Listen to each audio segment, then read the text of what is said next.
All right. Sure. House Elections Committee will come to order. Would the clerk please take the attendance? Chair Cerniglu. Here. Representatives Wagella. Here. Pope. Here. Colzar. Here. Burns. Here. Churches. Present. Smith. Present. DeBoyer. Here. Madam Chair, you have a quorum. Thank you. Representative Wagella makes a motion to adopt the minutes from the June 8, 2023 meeting. Without objections, the minutes are adopted.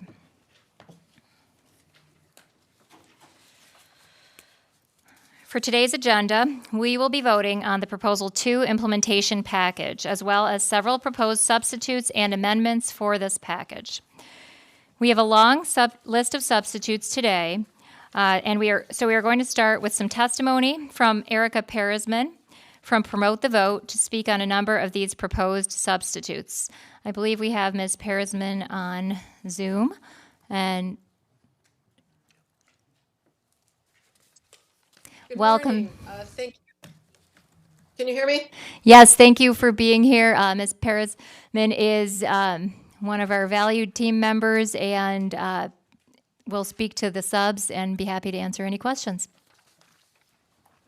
Thanks very much for having me, Rep. Cerniglu and members of the committee. I'm just going to highlight some of the provisions of the subs. Promote the Vote supports these subs. We think that the changes make sense.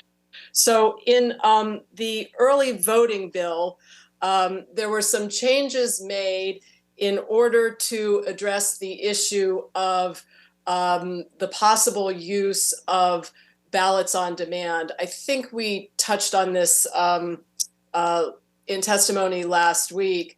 The issue is that in the larger counties, for example, Oakland County and Saginaw County and others, if they wish to use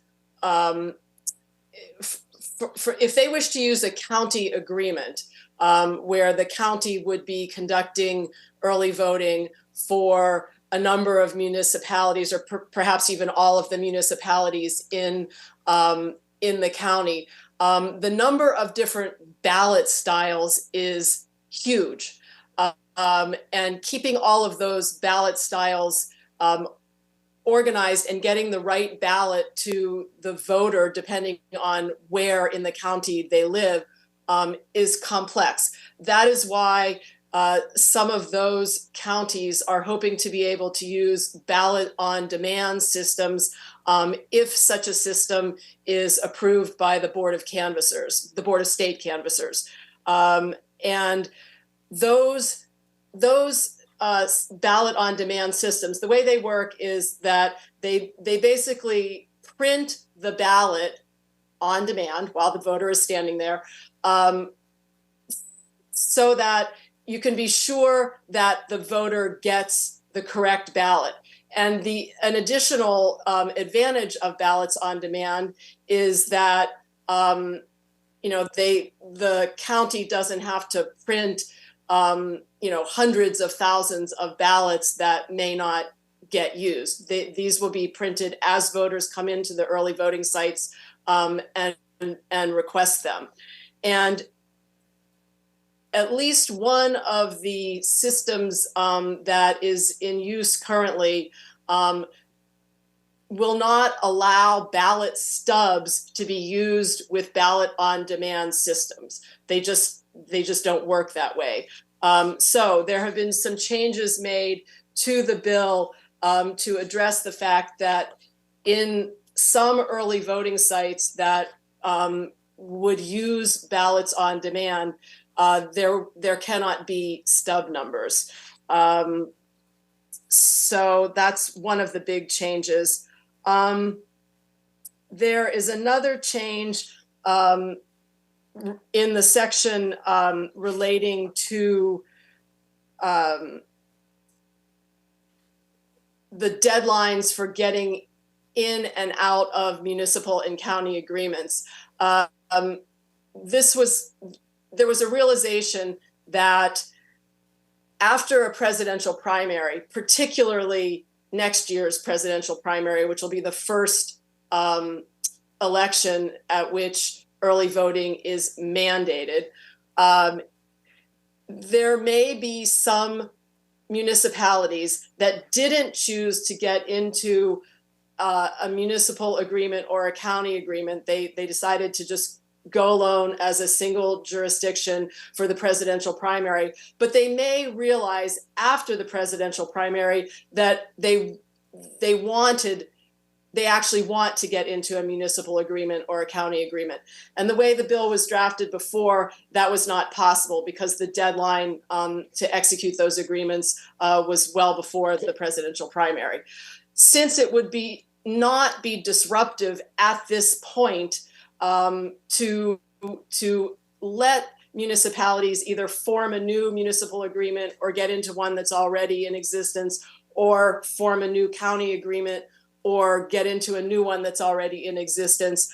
The sub allows for that. It's not mandatory, it's optional, but it gives more flexibility to the clerks if they decide, after the presidential primary, that perhaps it would be best for the remainder of the elections that year to enter into one of those agreements. So that's the language there.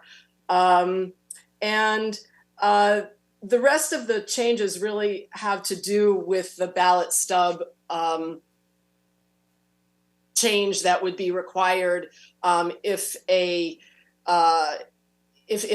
ballot on demand systems are being used. There are several sections at the end of the bill that need to be amended. The instructions on the secrecy sleeve need to be amended because they refer to ballot stub numbers, and some of the other sections that refer to ballot stub numbers need to be changed to say essentially except for early voting ballots that are issued by a ballot on demand system.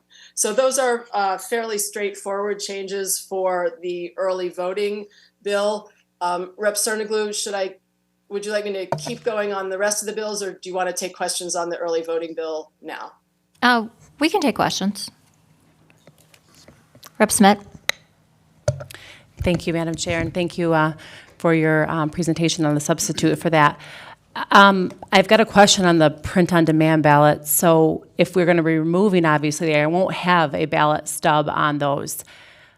What is going to be the chain of custody, if you will, and how to tracking how many, right now, as it is, you have to have how many ballots were delivered to your precinct? How many did you use? There's checks and balances to all of that. So how will we account for how many ballots were printed on demand? I am not completely familiar with how the ballot on demand systems work. So I don't know the technical answer to that question. But there is a recognition that there are going to have to be some changes made to the processes that are used in places where this ballot on demand system is used. So I would expect that the Secretary of State would issue instructions about those types of issues in terms of maintaining the chain of custody. Yeah, because that is a very important piece to the security, a voter number, a ballot number that's issued to each person who votes. So that's of great concern, not having that. Thank you.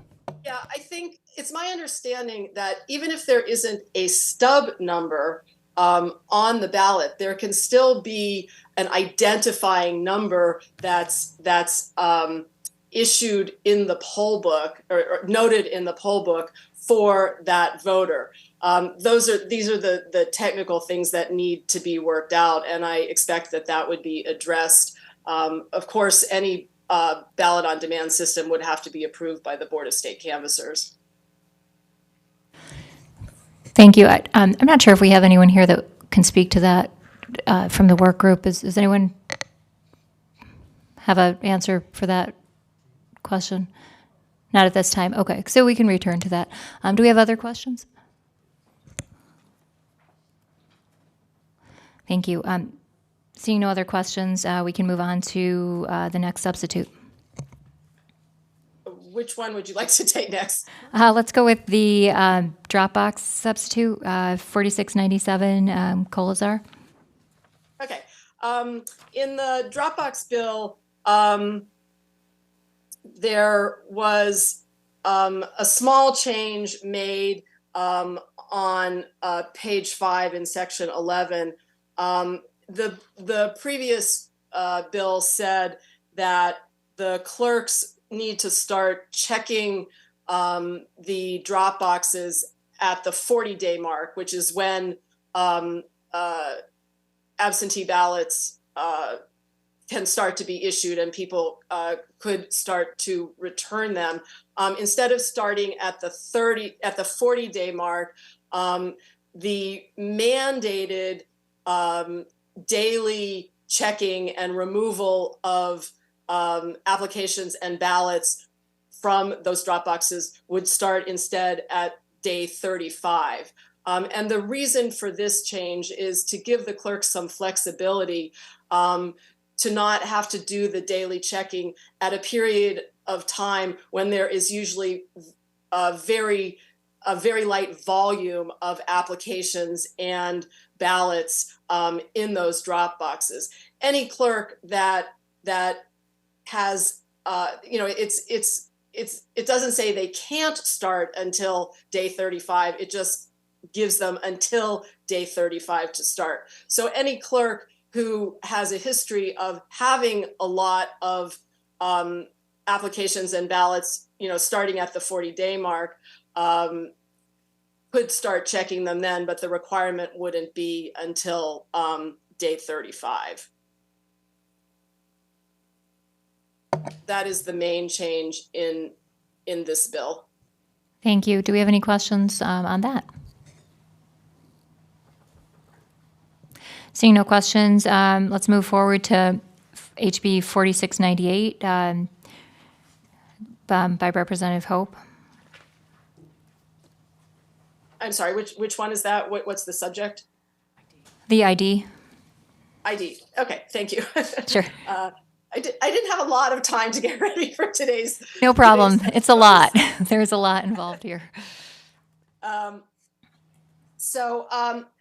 The sub for the bill relating to ID for election purposes basically takes that bill back to the language that currently exists in the election law, except for those changes that are mandated by the Constitution.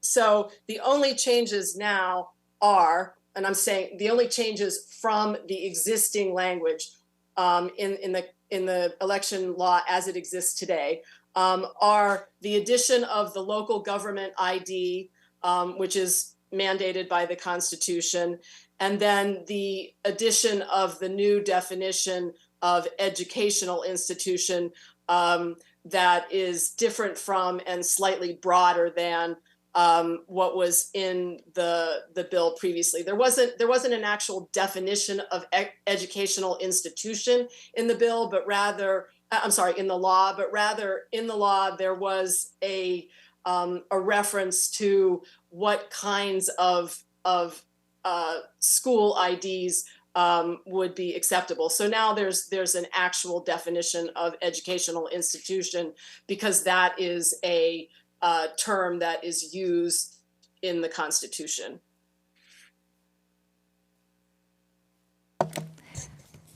Thank you. Do we have any questions on that? Moving forward to HB 4699, introduced by Rep. Burns.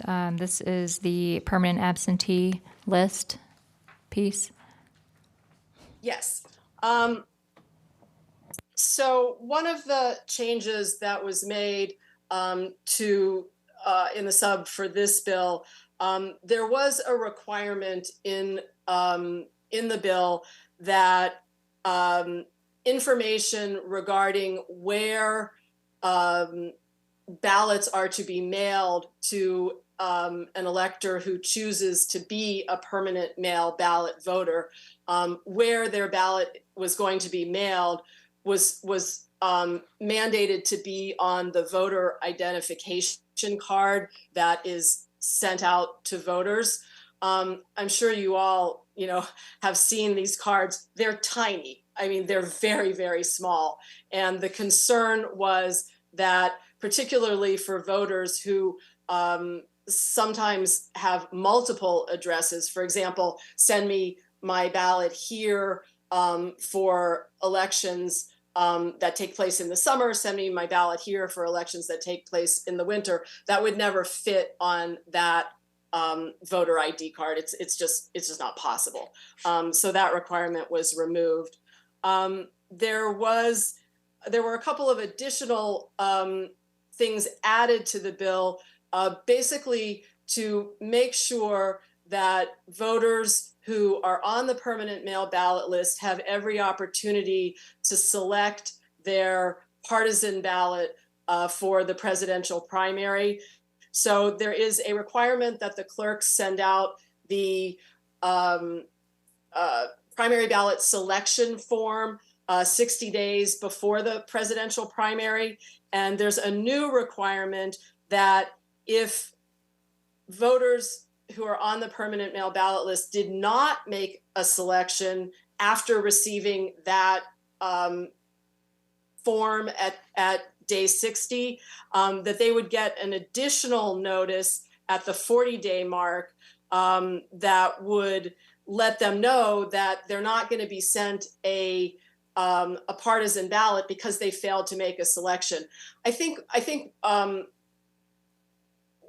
one of the reasons that this was added is that our presidential primary system is sometimes a bit confusing for voters. A number of voters don't realize that they need to select a partisan ballot, that they can only get one, and that they need to tell the clerk which one they're going to get. So when they're in the polling place for a presidential primary, they can, the election inspector can explain it. When this is all being done by mail, the thought was that we want to let voters know, hey, you didn't make your selection, and so therefore you're going to get the nonpartisan ballot. But if you want the partisan ballot, here's how you can get it. So that was one of the changes to that bill. And then there's a similar requirement that when the notice is sent that they're going to be getting the nonpartisan ballot, or when they actually get the nonpartisan ballot, a notification saying you're getting this nonpartisan ballot because you failed to make a partisan ballot selection. And again, tell them that they can still get a partisan ballot if they want to, and how to do that. So those are the changes to that bill, which I think are going to make this less confusing for voters. Any questions on this one? Sure. Representative DeBoyer. Thank you, Chair. Just to be clear, so we're going to send them a notification to choose their partisan. If they don't choose one, we're going to send them another notification telling them that they didn't choose one. Is that correct? I would say it's probably reminding them that Okay. they didn't choose one. And then if we don't get a response, we're going to send them the nonpartisan. Correct. Okay, so 3 communications, and perhaps the third one might not even be the one they actually truly want. Right, so what happens when they get that nonpartisan and they go, no, I want the partisan one. I want the Democrat or the Republican, depending on their persuasion. So do they now have to come to the clerk's office and surrender that? Do they have to mail it back, say, send me the other one? Like, how does that play out?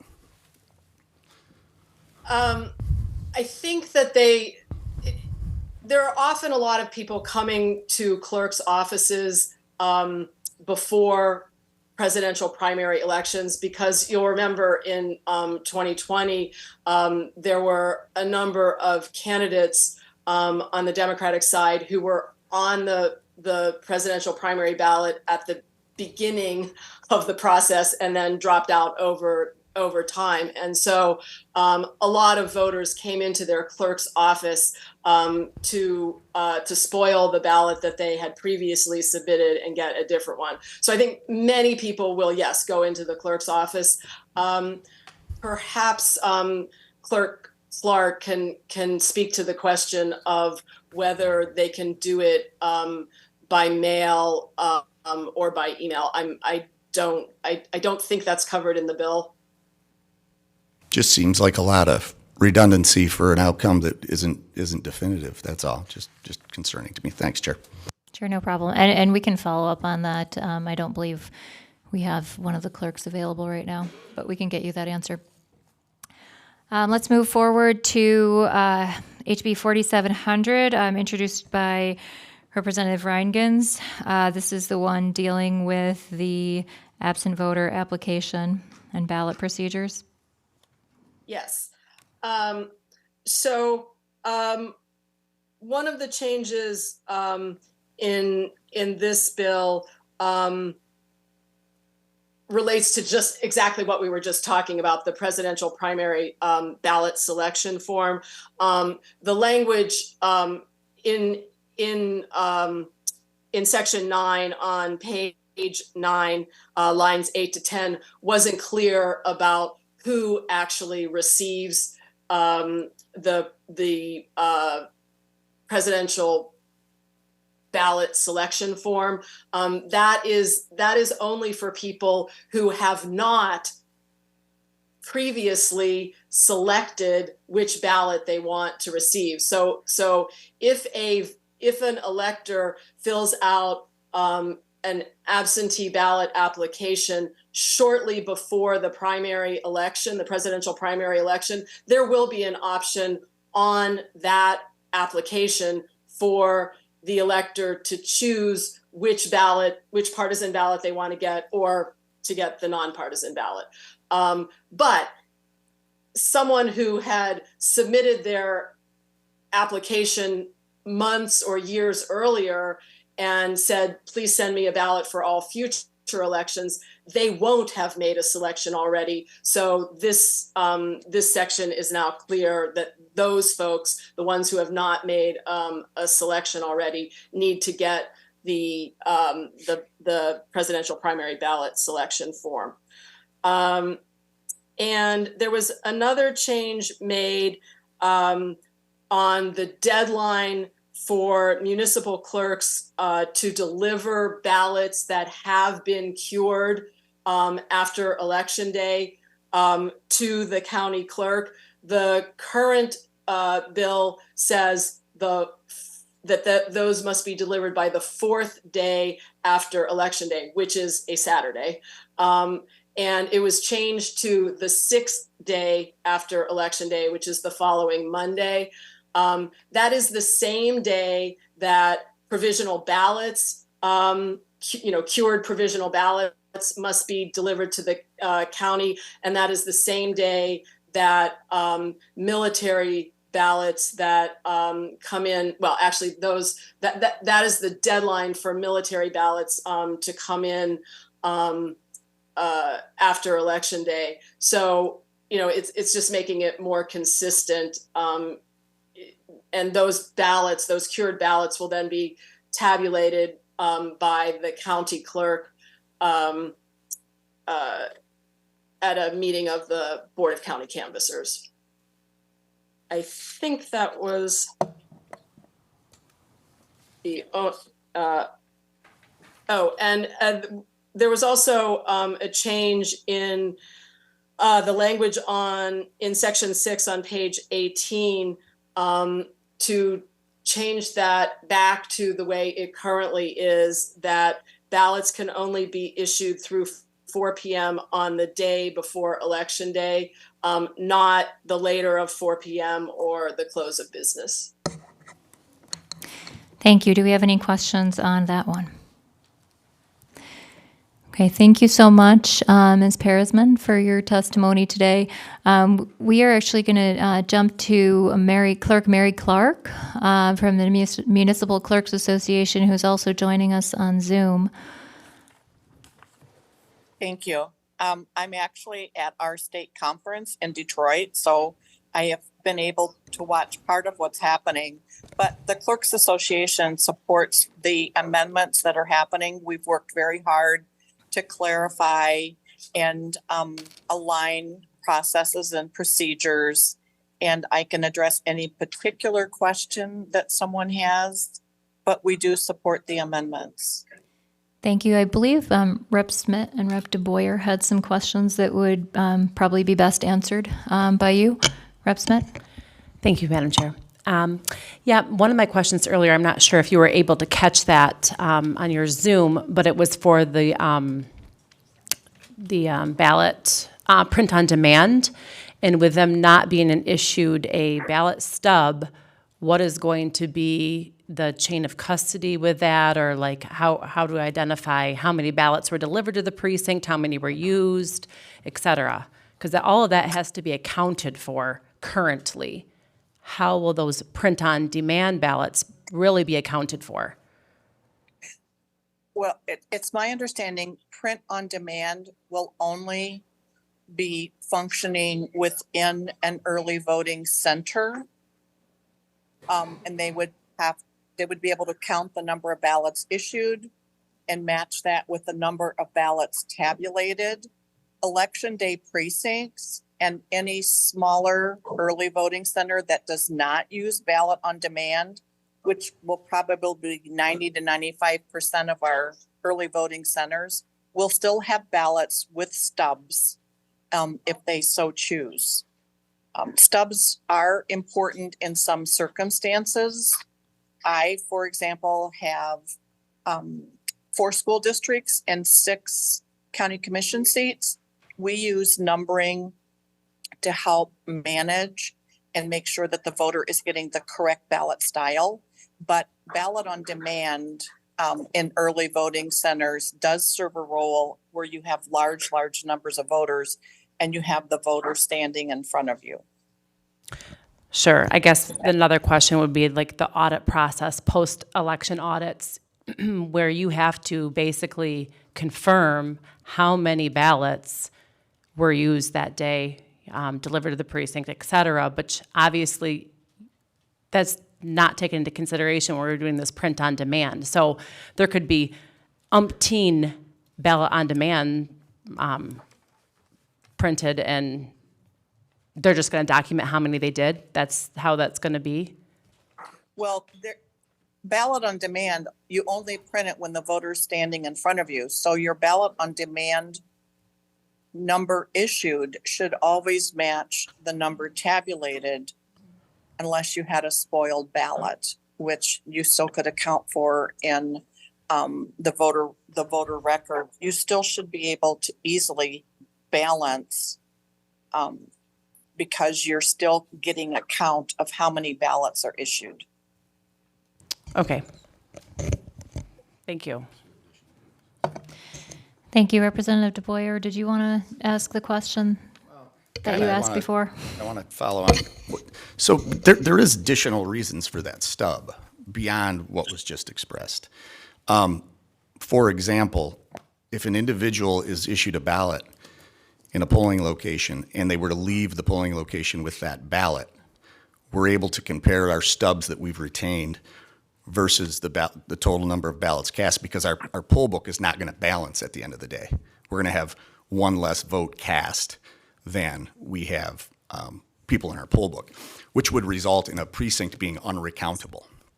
So the dilemma that's posed with the on-demand would be that if that were to occur, if you were to print me a ballot and I were to leave without casting the ballot, and I were to take that ballot with me, there's no way to know that the reason we're out of balance is that someone left with a ballot. Furthermore, 9 days of early voting, if we put all of those ballots in a single ballot container, I've corrupted the entire grouping of ballots for 9 days, potentially. So the issue that I have with on-demand ballots is much more than the convenience. It's the validity of an outcome. It's the recountability of a precinct. Those things matter. Just would love to hear your take on that. I have to say, I am not overly familiar with how ballot on demand works because it currently is not legal in the state of Michigan. And perhaps Joe Roselle, who is a county clerk that's more versed in this, would be able to address that.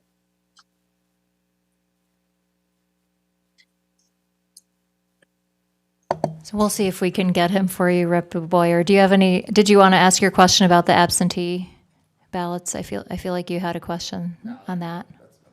Okay. Does anyone else have questions for Mary Clark? She's with the Clerks Association. No, thank you, Clerk Clark. We appreciate your time today.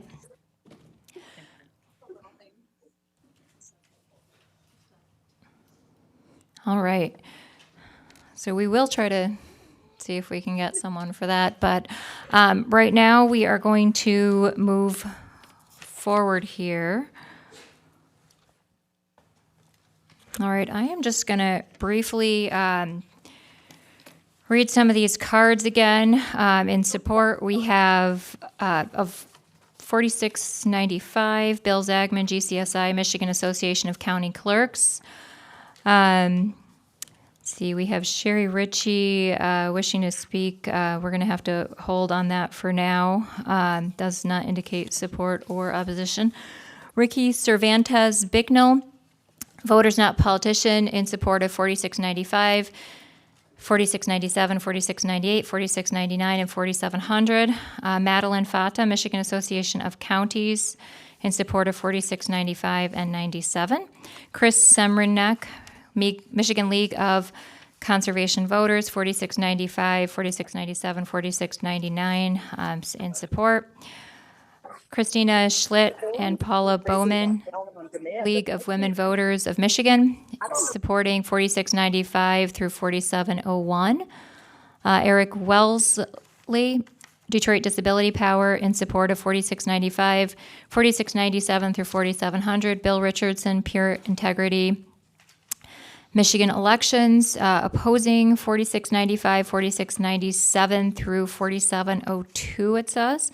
Bill Richardson, Pure Integrity of Michigan, supporting 4696. All right. Now, we are going to go to the substitutes. Representative Hope makes a motion to adapt substitute H1 to HB 4695. Mr. Clerk, please call the vote.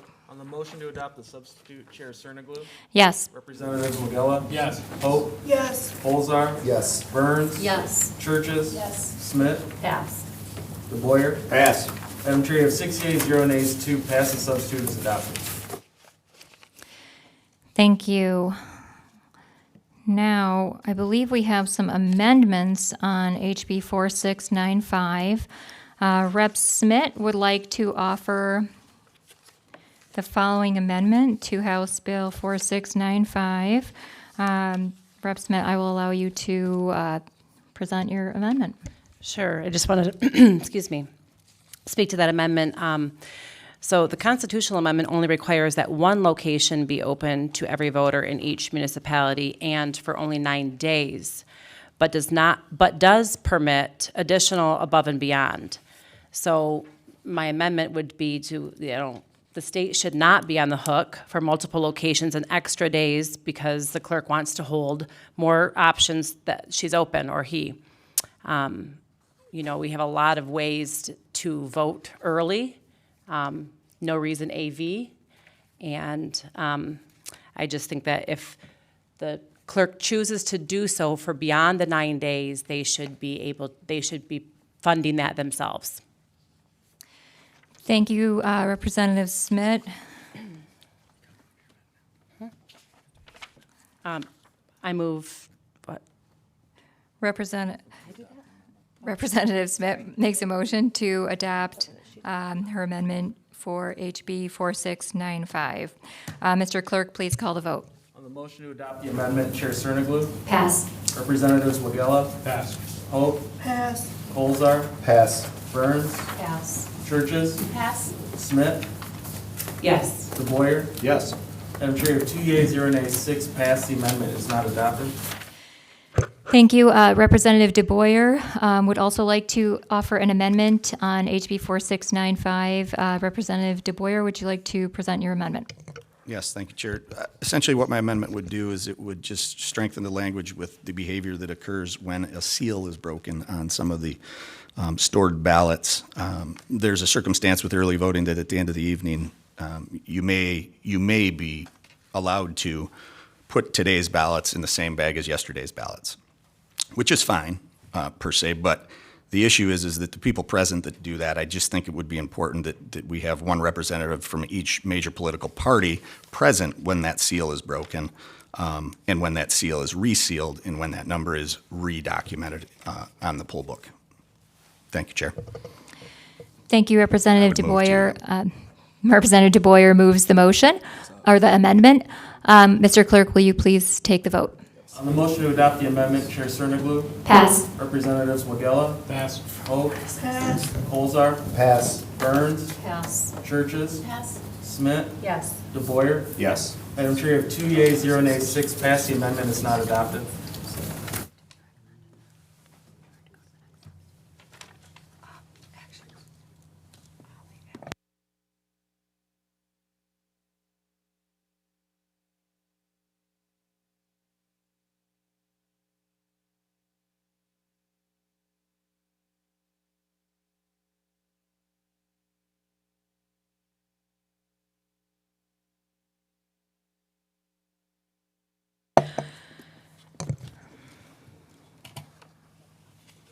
Representative Colzar makes a motion to adopt substitute H1 to HB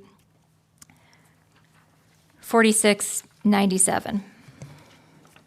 Mr. Clerk, please call the vote. On the motion to adopt the substitute, Chair Cerniglu? Yes. Representatives Wagella? Yes. Hope? Yes. Colzar? Yes. Burns? Yes. Churches? Yes. Smith? Pass. DeBoyer? Pass. Madam Chair, you have 6 yeas, 0 nays, 2 pass. The substitute is adopted. Thank you. Representative DeBoyer has an amendment for HB 4697. Representative DeBoyer, please present your amendment. My amendment would eliminate any confusion on whether or not the Secretary of State's office would bear the expense of the drop boxes and monitoring of those drop boxes. And it would also create the scenario that the clerks that should maintain video monitoring of drop boxes for security purposes. I think that's currently in statute as it was enacted, and for some reason we've struck it, and I believe it's important that it be in there. Thank you. Representative DeBoyer moves the amendment. Mr. Clerk, will you please take the vote? On the motion to adopt the amendment, Chair Cerniglu? Pass. Representatives Wagella? Pass. Hope? Pass. Colzar? Pass. Burns? Pass. Churches? Pass. Smith? Yes. DeBoyer? Yes. Madam Chair, you have 2 yeas, 0 nays, 6 pass. The amendment is not adopted. Thank you, Mr. Clerk. I believe Representative DeBoyer has an additional amendment. Would you like to present the amendment? Oh, this is the same amendment. Okay. So we do not have that.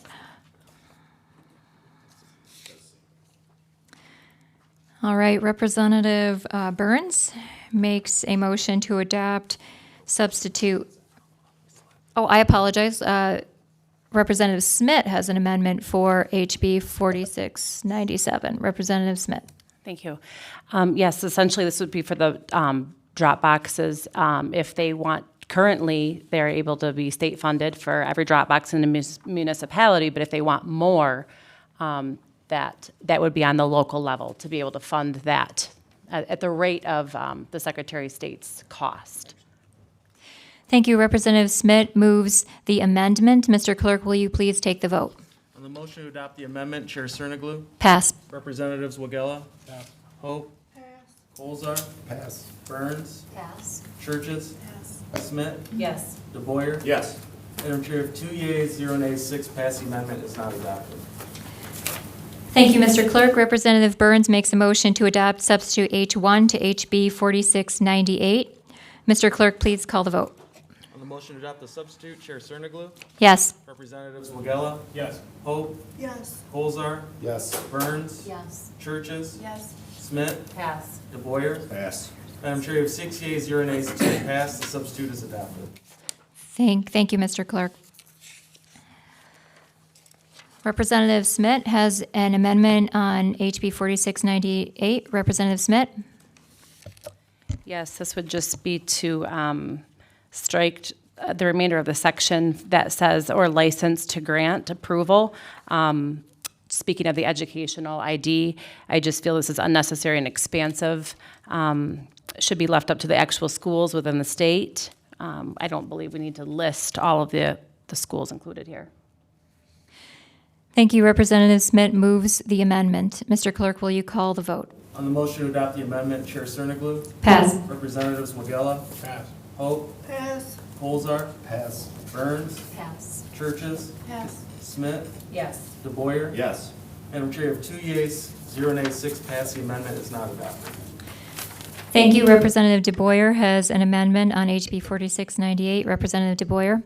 Thank you, Chair. I would move on this amendment that we modify it to read a state accrediting body, just to make sure that we're talking about institutions within Michigan that are authorized to issue these IDs. Thank you, Representative DeBoyer. Representative DeBoyer moves this amendment. Mr. Clerk, will you call the vote? On the motion to adopt the amendment, Chair Cerniglu? Pass. Representatives Magella? Pass. Pope? Pass. Colzar? Pass. Burns? Pass. Churches? Pass. Smith? Pass. DeBoyer? Yes. Madam Chair, you have 1 yea, 0 nays, 7 pass. The amendment is not adopted. Thank you, Mr. Clerk. Representative Churches makes a motion to report makes a motion to adopt substitute H1. Hey, we don't want to report that yet, though. We don't have a substitute. Yeah. Oh, we do, okay. Apologize. Representative Churches makes a motion to adopt substitute H1 to HB 4699. Mr. Clerk, please call the vote. On the motion to adopt the substitute, Chair Cerniglu? Yes. Representatives Magella? Yes. Pope? Yes. Colzar? Yes. Burns? Yes. Churches? Yes. Smith? Pass. DeBoyer? Pass. Madam Chair, you have 6 yeas, 0 nays, 2 pass. The substitute is adopted. Thank you. I have an amendment to HB 4699 H1. I'm offering this amendment to amend page 7, line 15, after presidential by inserting the word primary. I move this amendment. Mr. Clerk, will you call the vote? On the motion to adopt the amendment, Chair Cerniglu? Yes. Representatives Magella? Yes. Pope? Yes. Colzar? Yes. Burns? Yes. Churches? Yes. Smith? Pass. DeBoyer? Pass. Madam Chair, you have 6 yeas, 0 nays, 2 pass. The amendment is adopted. Thank you, Mr. Clerk. I have an additional amendment to amend page 7, line 16, after the word email by striking out and inserting or. I move the amendment. Mr. Clerk, will you call the vote? On the motion to adopt the amendment, Chair Cerniglu? Yes. Representatives Magella? Yes. Pope? Yes. Colzar? Yes. Burns? Yes. Churches? Yes. Smith? Pass. DeBoyer? Pass. Madam Chair, you have 6 yeas, 0 nays, 2 pass. The amendment is adopted. Thank you, Mr. Clerk. Representative DeBoyer has an amendment on HB 4699 H1. Representative DeBoyer? Thank you, Chair. After verify included in accordance with Section 761, I think we need to include a reference of that section just for clarity's sake. Verify include in accordance with 761. Thank you. Oh, yeah. Thank you, Representative DeBoyer. Representative DeBoyer moves the amendment. Mr. Clerk, will you call the vote? On the motion to adopt the amendment, Chair Cerniglu? Pass. Representatives Wagella? Pass. Hope? Pass. Colzar? Pass. Burns? Pass. Churches? Pass. Smith? Yes. DeBoyer? Yes. Madam Chair, you have 2 yeas, 0 nays, 6 passed. The amendment is not adopted. Thank you, Mr. Clerk. Representative Wigella makes a motion to adopt substitute H1 to HB 4700. Mr. Clerk, please call the vote. On the motion to adopt the substitute, Chair Cerniglu? Yes. Representatives Wagella? Yes. Hope? Yes. Colzar? Yes. Burns? Yes. Churches? Yes. Smith? Pass. DeBoyer? Pass. Madam Chair, you have 6 yeas, 0 nays, 2 passed. The substitute is adopted. Thank you, Mr. Clerk. I would like to offer the following amendment to House Bill 4700 H1. Amend page 22, line 25, after email, after the word email, by striking out the word and inserting the word or. Mr. Clerk, will you call the vote? On the motion to adopt the amendment, Chair Cerniglu? Yes. Representatives Wagella? Yes. Hope? Yes. Colzar? Yes. Burns? Yes. Churches? Yes. Smith? Pass. DeBoyer? Pass. Madam Chair, you have 6 yeas, 0 nays, 2 passed. The amendment is adopted. Thank you, Mr. Clerk. Representative Smith has an amendment for HB 4700. Representative Smith. Thank you, Madam Chair. I would like to withdraw that amendment. Thank you. Representative DeBoyer also has an amendment for HB 4700. Representative DeBoyer. My amendment would strike subsection D, online AV applications is not one of the constitutional provisions provided from Prop 2. We're expanding beyond that, only in person or by mail, and I would amend to strike subsection D. Thank you, Representative DeBoyer. Representative DeBoyer moves the amendment. Mr. Clerk, will you call the vote? On the motion to adopt the amendment, Chair Cerniglu? Pass. Representatives Wagella? Pass. Hope? Pass. Colzar? Pass. Burns? Pass. Churches? Pass. Smith? Yes. DeBoyer? Yes. Madam Chair, you have 2 yeas, 0 nays, 6 passed. The amendment is not adopted. Thank you, Mr. Clerk. Now, we will go back to the reporting of the bills. Representative Hope makes a motion to report HB 4695 with recommendation. Mr. Clerk, please call the vote. On the motion to report, Chair Cerniglu? Yes. Representatives Wagella? Yes. Hope? Yes. Colzar? Yes. Burns? Yes. Churches? Yes. Smith? Pass. DeBoyer? Pass.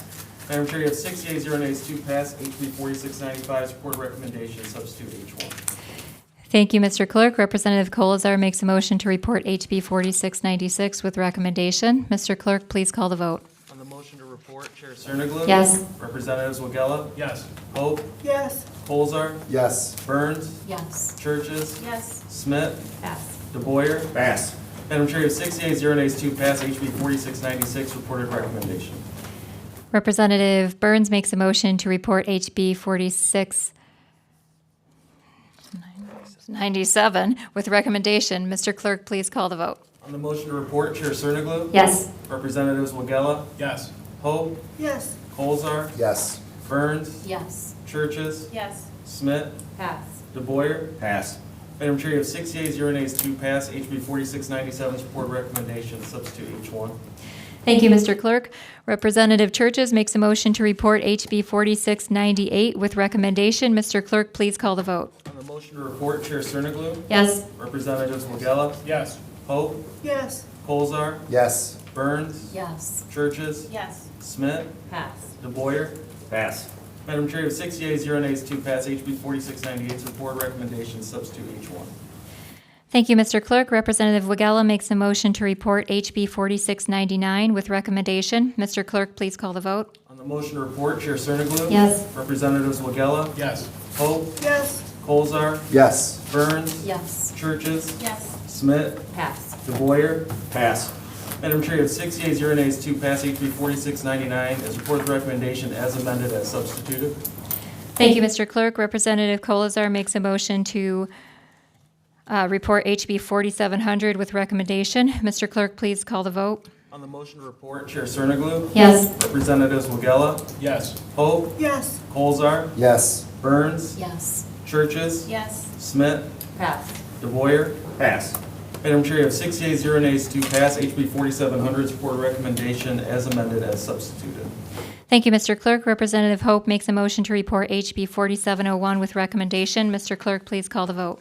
On the motion to report, Chair Cerniglia? Yes. Representatives Wagella? Yes. Hope? Yes. Colzar? Yes. Burns? Yes. Churches? Yes. Smith? Pass. DeBoyer? Pass. Madam Chair, you have 6 yeas, 0 nays to pass HB 4701's reported recommendation. Thank you, Mr. Clerk. Representative Burns makes a motion to report HB 4702 with recommendation. Mr. Clerk, please call the vote. On the motion to report, Chair Cerniglia? Yes. Representatives Wagella? Yes. Hope? Yes. Colzar? Yes. Burns? Yes. Churches? Yes. Smith? Pass. DeBoyer? Pass. Madam Chair, you have 6 yeas, 0 nays to pass HB 4702's reported recommendation. Thank you, Mr. Clerk. There being no further business before the committee will stand adjourned.